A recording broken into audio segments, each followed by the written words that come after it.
Hello, hello. It's Spencer McGreal. We are doing chapter 11 of Colin Flaherty's White Girl Bleeds a Lot. This is Milwaukee. Memorial Day, Juneteenth, July 4th. Riots flow like good, sweet Milwaukee beer and brats. Yeah. Big Mike Hengler does not want to hear any more excuses for race riots at Wisconsin State Fair, for fights and gunfire at the Juneteenth celebration in downtown Milwaukee, and he has a simple solution for the hundreds of black people who terrorize Mayfair Mall. Knock it off. Every time there's an event going on, people want to pull out guns and go crazy, said Mike Hagler. Everything is getting canceled. State Fair, Summerfest. He continues, concise. All people want to do is fight. Y'all acting like animals. And it's crazy to say that this is our own people acting this way. It's crazy when you all go to the event and there be a majority of white people there. As soon as black people come around, they get moving out of the way. They already know what's going to happen. It's like when you want to go to Juneteenth. I ain't going to go to Juneteenth because people already know what is going to happen. People are going to be shooting and fighting.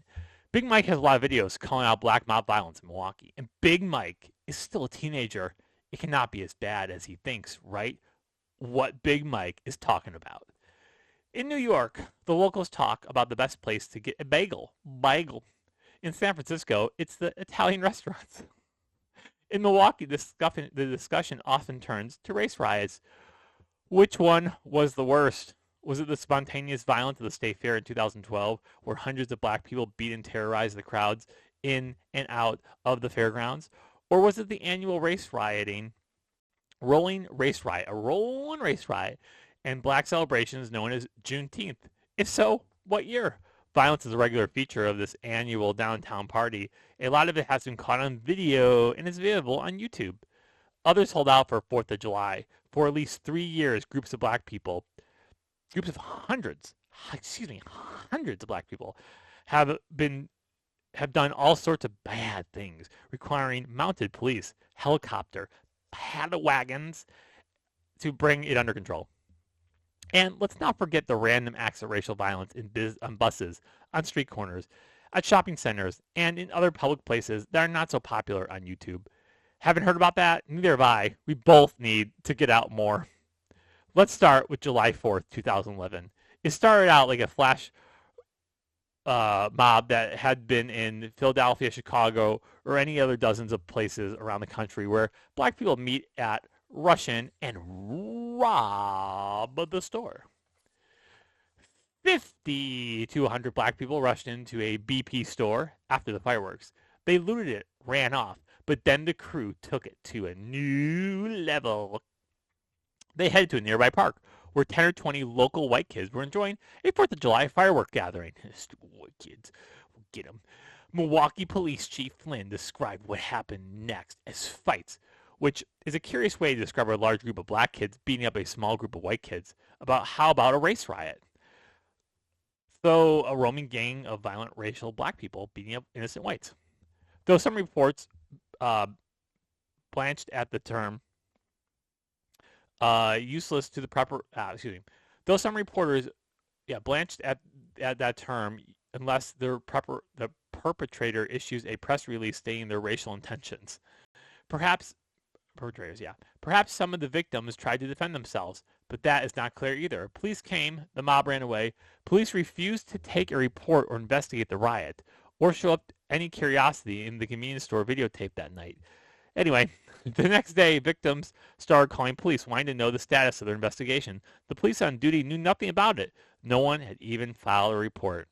Sounds like some black privilege to me. They called reporters, and things started to happen. Yay! Soon the police chief and Mayor Barrett held a press conference. The chief tried to downplay the racial angle. Of course. Why would we be surprised at this point?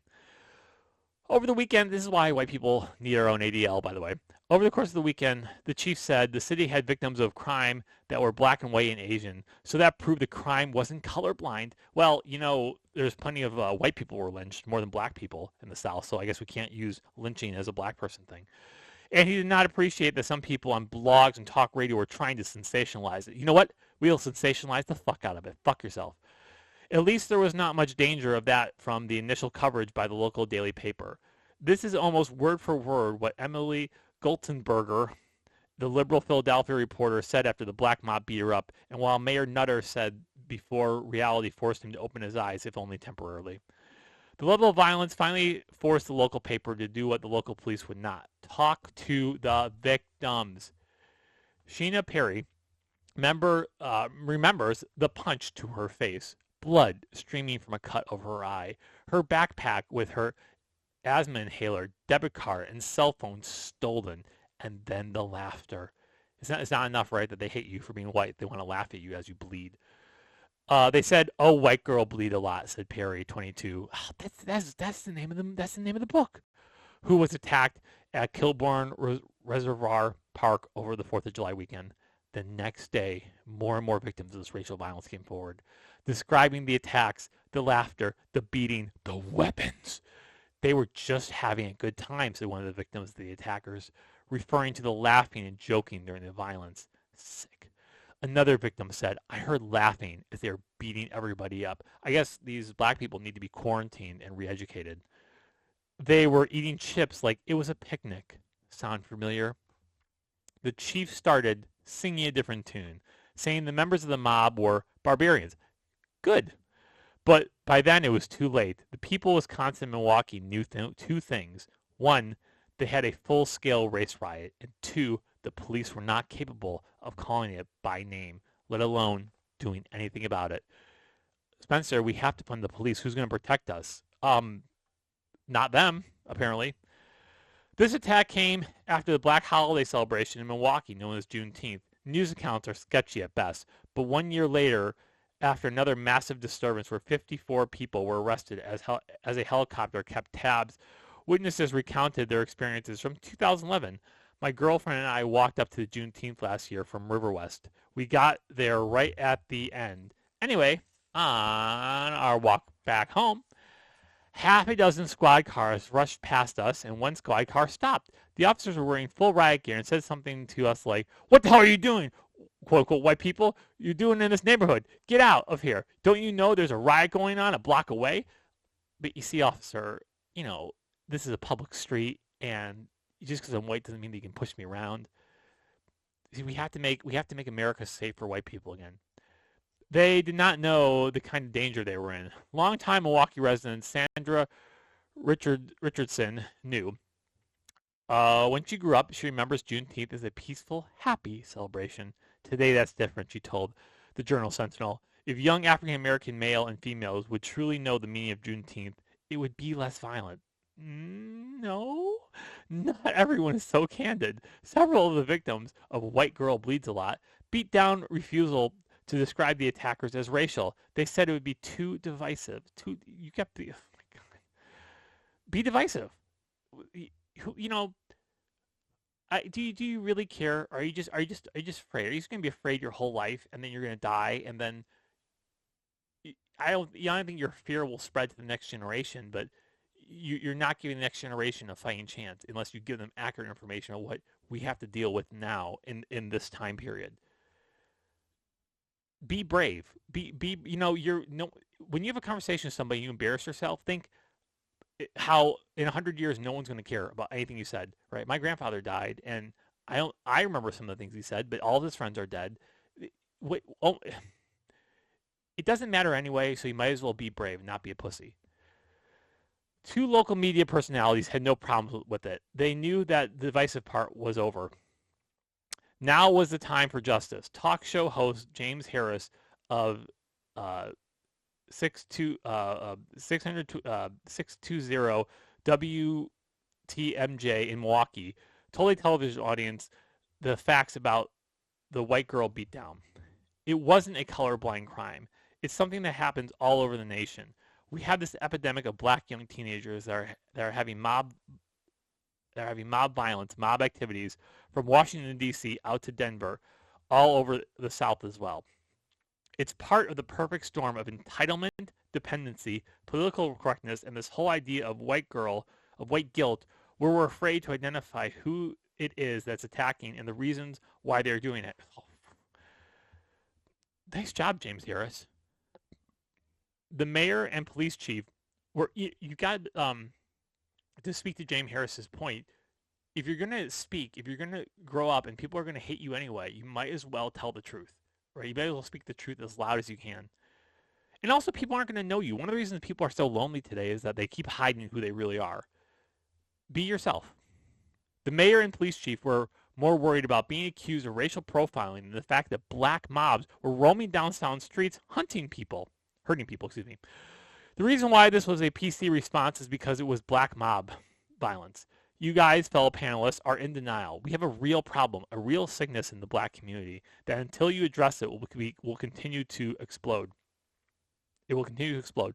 Milwaukee and other major metropolitan areas are facing a crisis of black teen mobs violence this summer. And if the powers that be refuse to identify the problem, how in the world do they expect to combat it? They weren't expecting to combat it. They're going to keep building it up until the great summer of love in 2020. That's a whole lot of truth-telling in one place at one time. So now we know that even truth-telling cannot stop racial violence, at least in that dose. Because just a few weeks later, it all began again. This is how we do it. This time at the I can't say that word, Wisconsin State Fair in Milwaukee, August 5th, 2011, hundreds of black people beat up white people, damaging their cars, hurling racial epithets, and causing chaos inside and outside the gates of the state fair. Groups of black people ran down midway, pushing and beating people, stealing vendors. Okay, now imagine if white people are doing this. It was complete chaos for 2 hours. Then it continued outside, where state police directed traffic, while a race riot raged yards away. They were attacking everybody for no reason whatsoever.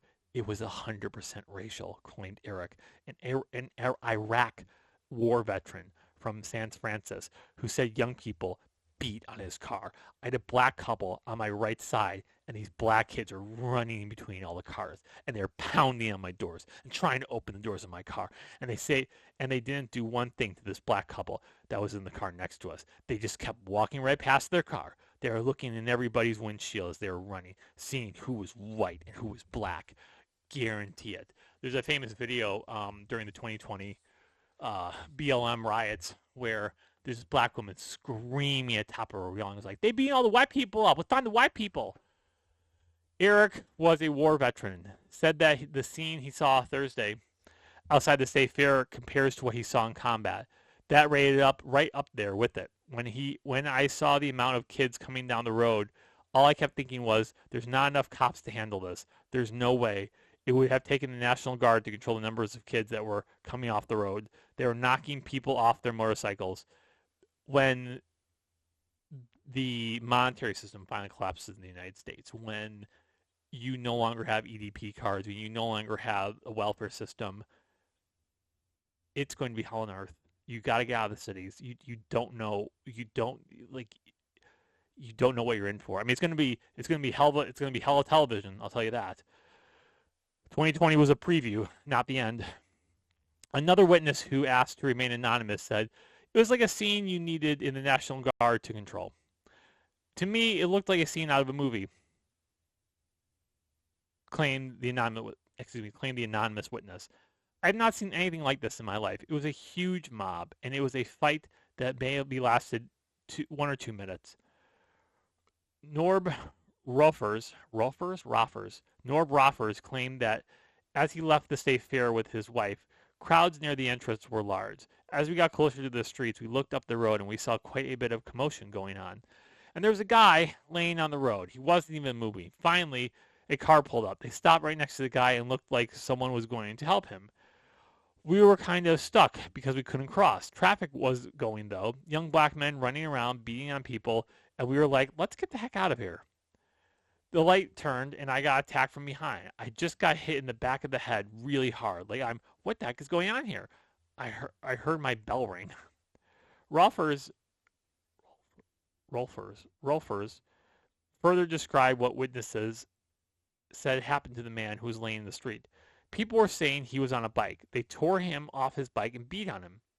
They were walking to the west on the Stringler, and watching behind me, had a lot more diligently, making sure that there wasn't anybody coming up to get us anymore.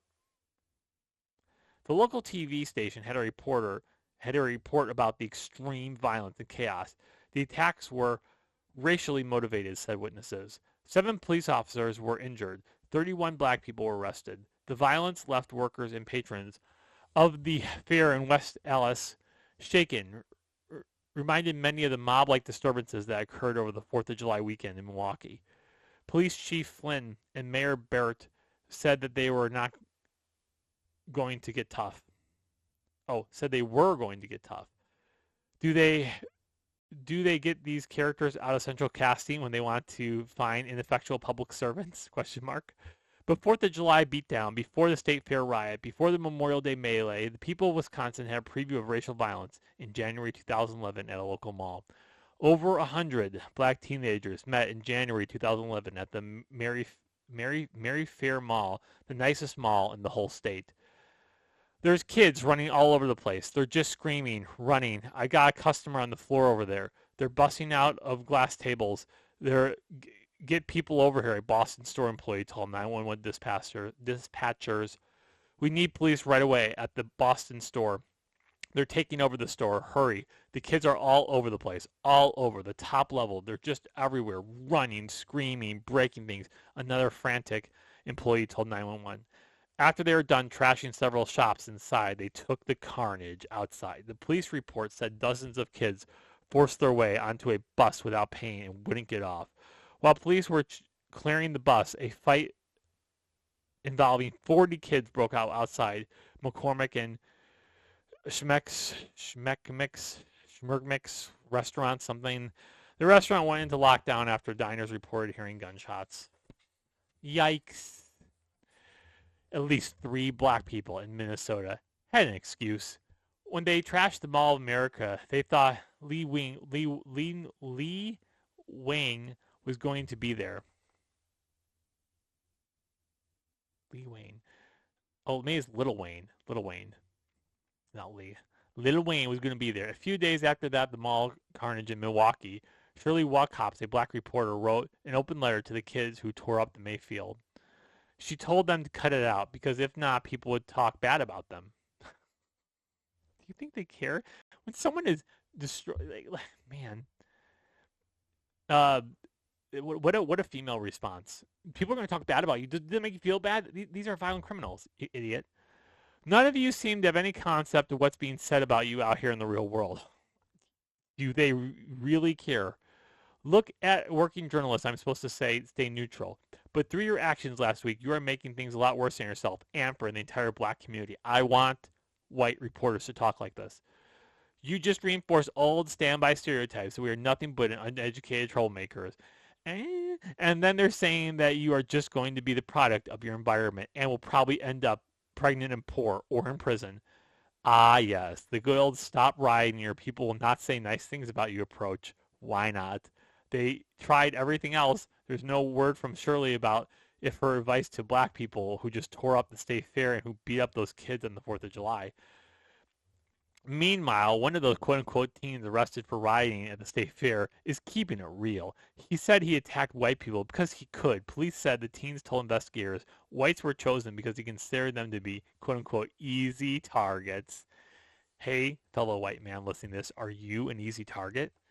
Do you want to be considered an easy target? Tyrone thinks you are.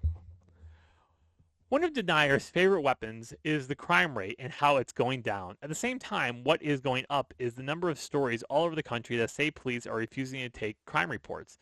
The Journal Sentinel in Wisconsin reports that one of the reasons that the chief of police in Milwaukee is able to say that crime rates are going down is because the police are not reporting hundreds of crimes.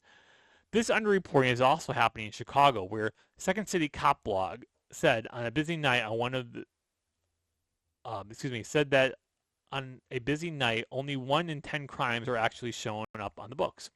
In Baltimore, St. Patrick's Day violence exceeded initial reports. Youth marched seemingly at will through the inner harbor and streets north and west, frequently clashing. Dozens of officials called in from across the city, scrambling to keep up with the attacks. It's happening in Seattle too. There's a local TV news station asked, "Is crime going unreported in parts of Seattle?" And they talked to the friends of a murder victim who said yes. They said that stop wasting their time reporting crimes to police because they said police could not do anything about it. In Atlanta, 2010, hundreds of black people rioted at the Screen on Green Outdoor Film Festival. There were hundreds of black teens apparently there to fight, yelling obscenities, threatening each other, both sexes, said poster on the Top X News site. The next day, police said only one incident was reported. Just one little incident. It wasn't a big deal, guys. What a big deal. Who said it was a big deal? The Department of Justice backed up these claims in 2012. Department of Justice study says nearly 3.4 million violent crimes were unreported every year from 2006 to 2010. Even the New York Times admitted that officials were underreporting crime to make stats look good. The headline says it all. Police tactics keep crime rates off the books. 1 year after white girl beatdown, it happened again. Hundreds of black people were found fighting and terrorizing people trying to enjoy fireworks at the same place. Once again, the newspaper did not have a clue what was happening. What is happening? How could this happen? Let's talk about police reporting. Very few print reporters start off to be police reporters. It's a dead-end beat. Most of the job involves carrying a portable police scanner, going to house fires, and showing up at police headquarters to look at crime reports. And because most editors equate crime with black lawlessness, they don't want to become accused of racism. Everything needs to be around not being accused of racism. Most crime stories are small. Is everyone really this big of a pussy now? Okay, sorry. Most crime stories are small. It has to be a big story to make it in the front page of the newspaper. There is only one unforgivable crime for a police reporter: miss a major public safety disaster. The police reporter monitors the police scanners to hear the chatter among the officers to find out what is happening. The first time an editor ever handed me a police scanner, he informed me that the weekend cop reporter who turned off his scanner to play some basketball. The next day, readers and editors of the paper of Colorado Springs wanted to know why the largest train wreck in history of their city was not mentioned in the paper. That was why. Anyone who's ever worked any amount of time as a police reporter simply cannot understand how a major daily paper can miss a major civil disturbance as they did in Milwaukee in 2011. Either the reporters at Milwaukee paper did not use the scanners, or they knew about the civil disturbances and they chose not to report it. And 1 year later, they missed it again. The Journal Sentinel admitted the first they had heard about the 4th of July riots was when one of the readers called in and told them. Here's the late account of the big riot. We're just missing huge amounts of racial violence crimes. One bystander who was attending the fireworks called the Journal Sentinel Wednesday to say that he saw a crowd of possibly 100 youth screaming and running in the area. He said that he also saw about 20 Milwaukee police officers in squads, bicycles, and on a horseback. A police helicopter was also circling above, he said. In a written statement, the police said everyone was safe, but if the newspaper went down there and figured out what was really going on, there's no record of that. For the second year in a row, I guess we'll just have to take their word for it. Juneteenth 2012, big party. Parade, also a lot of cops, police on horseback, and helicopter. What happened at this overwhelmingly black event? We don't really know anything from the papers except that 54 people were arrested. A few days after the event, the Journal Sentinel columnist Eugene Crane weighed in. He did not attend the party because he was too busy taking a walk. But most people I talked to said it was enjoyable despite the steamy weather. Look at the bright side, he suggests. Unlike previous years, there were no flashpoint incidents reported. No bottles were thrown at officers. No fights broke out after the festival ended. No ugly scenes were caught on camera, only to be replayed on local TV for days. Curiously, this is very difficult to find news accounts of these events. People writing in one of Kane's social media message boards, whatever that is, Colin's so old, had a different opinion than his immediate circle of friends. Channing Kelly Ray, an African-American woman who now lives in Seattle, said that the arrest on Juneteenth Day recalled her own experiences. I wouldn't go as far to say that I wouldn't go as far to say that I wouldn't go to that festival for all the tea in China, wrote Kelly Ray, who graduated from University of Wisconsin-Milwaukee and spent several years teaching in Milwaukee public schools before leaving in 2001. I grew up in Milwaukee, and I remember it all too well, this event. I also know my parents made us stay away because someone usually got shot, robbed, or there are fights and all sorts of risks, she said. Wow, that does sound different than how you described it.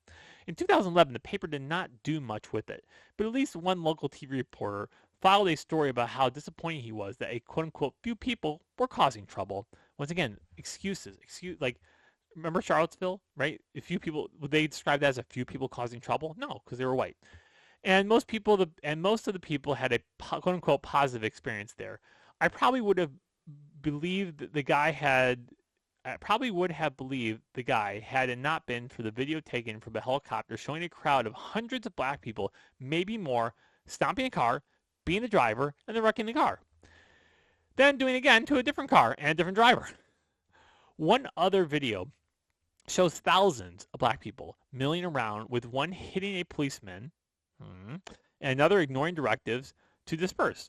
The reporter said that this was from a few troublemakers. The videos of violence was rolling as the reporter was describing the wonderful atmosphere. And oh yeah, he said this was one of the second year in a row they had trouble at Juneteenth. If you had kept count, by the summer of 2012, that was 3 years in a row.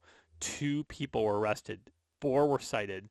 The local paper had lots of pictures of people cooking ribs, eating corn, playing basketball and dancing, but not one shot of the 54 people arrested for disorderly conduct.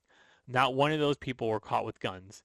No, not one of the 2 people caught with guns. Oh, so multiple people caught with guns. Maybe next year. Once again, it's a warped version of reality that they're painting for you. One blogger, calling herself Milwaukee Socialite, was trying to encourage people to attend before saying, "See you there." She had to express her reservations and explain why she would be missing most of the event. I will not be getting there until 5 p.m., especially since Juneteenth seems to be the meeting place for thugs with pit bulls. But me thinks I can spend my lunch at the opening ceremony to snap a picture or two. Crane and the Journal Sentinel were also probably too busy to cover the race riots just a few weeks before over Memorial Day. At the same lakefront park where all the troublemakers placed on the 4th of July, where all the trouble takes place on the 4th of July, police closed the beach after violent disturbances involving hundreds of black people. The closure was reported as a very matter-of-fact tone, as if it were a given. Afterwards, hundreds of black people leaving the beach descended on a nearby shopping district where they wrecked and looted a Whole Foods grocery store and a McDonald's.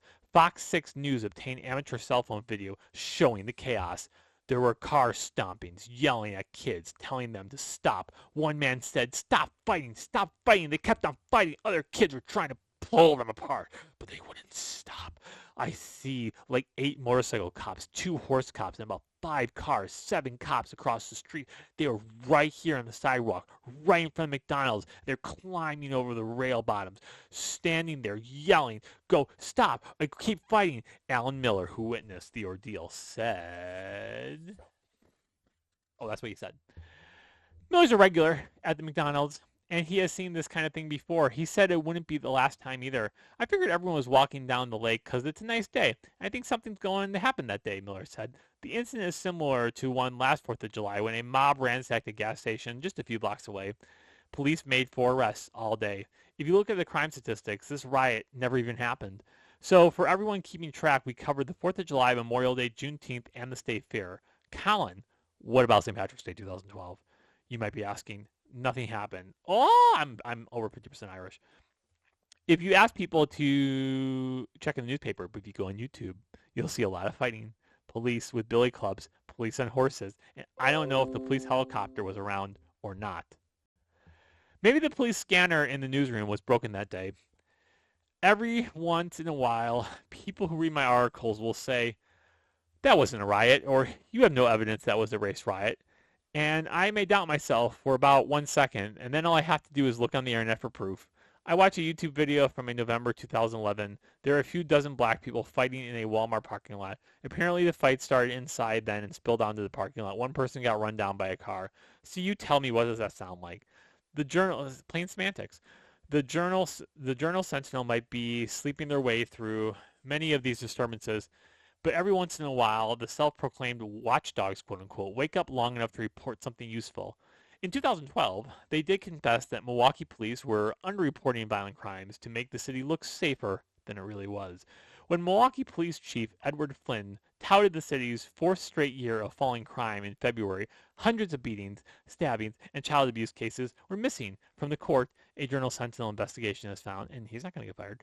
For more than 500 incidents since 2006 were misreported to the FBI as minor assaults and not included in the city's violent crime rate.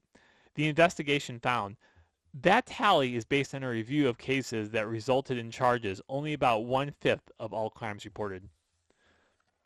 Do they report that the department mishandles cases involving people who were arrested, but there's not a word about the cases of mob violence where police were present and no one was arrested?